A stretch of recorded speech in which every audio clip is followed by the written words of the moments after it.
My name's Iain Stirling, and I'm here to confess. I was with Olivia Atwood, and I drank too much and shit myself. I didn't bring a lady home for 4.5 years. Builders f**k me over regularly. I'm off to watch a man take a shit.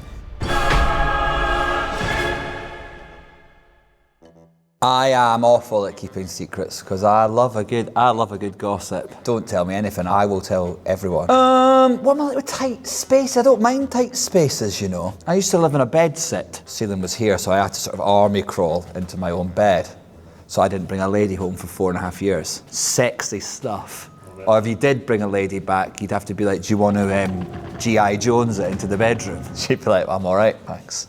I think I'm a good person, yes. I think I'm a good person to my own detriment. I see the good in everyone, and as a result, you can beat this if you want, because I'm kind to people. Builders f**k me over regularly.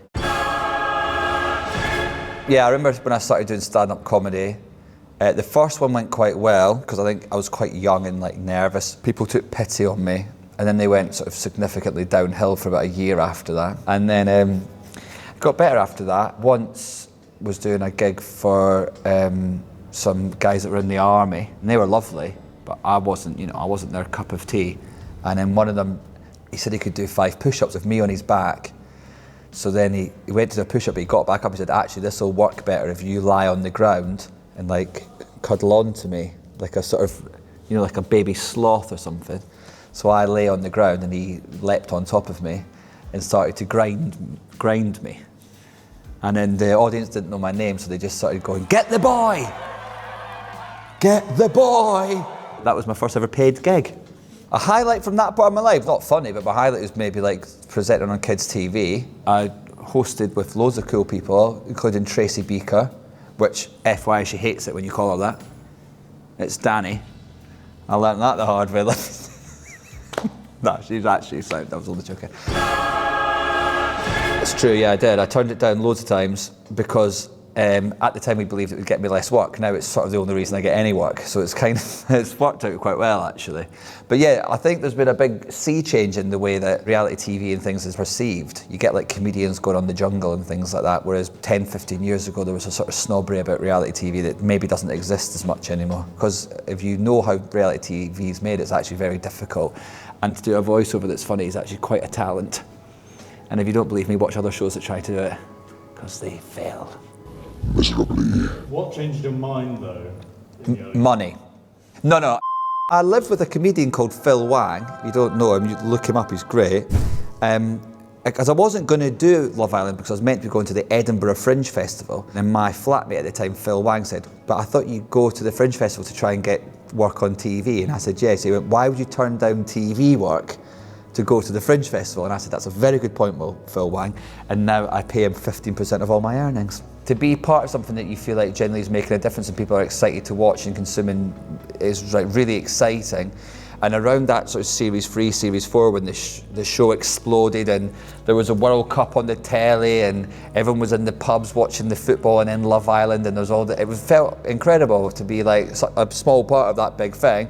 And then it's happened again with Love Island America, which is like nuts. And now you've got like these like sports bars in America with like 9 screens and it's showing like Love Island USA and people are cheering and going mental. So yeah, to have like that lightning in a bottle and to capture it twice is sort of a real honour, really. But to make it funny, once when I was on a night out in Spain, I was with Olivia Atwood and I drank too much and shit myself. I went to Australia to do comedy. Imagine that. I drank a lot of alcohol on the plane because it's free on a plane. But normally when I go on a plane, it's like 50 minutes to like Glasgow or whatever. But this was to Australia, so it was like 24 hours free booze.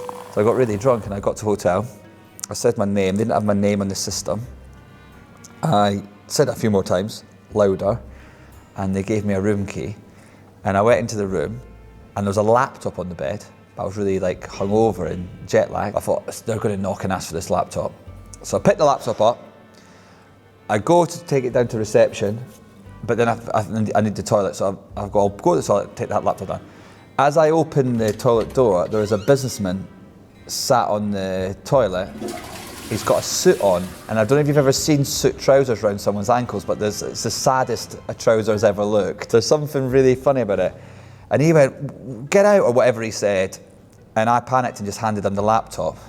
and then left, and then double checked my email and realised I was in a hotel about a mile down the road. And then I never saw that man ever again. So I don't know what he thought happened. Maybe he thought he was like, oh my God, that bellboy's keen. The turn down service in this hotel is insane. That was pretty embarrassing, I guess. That's funny now.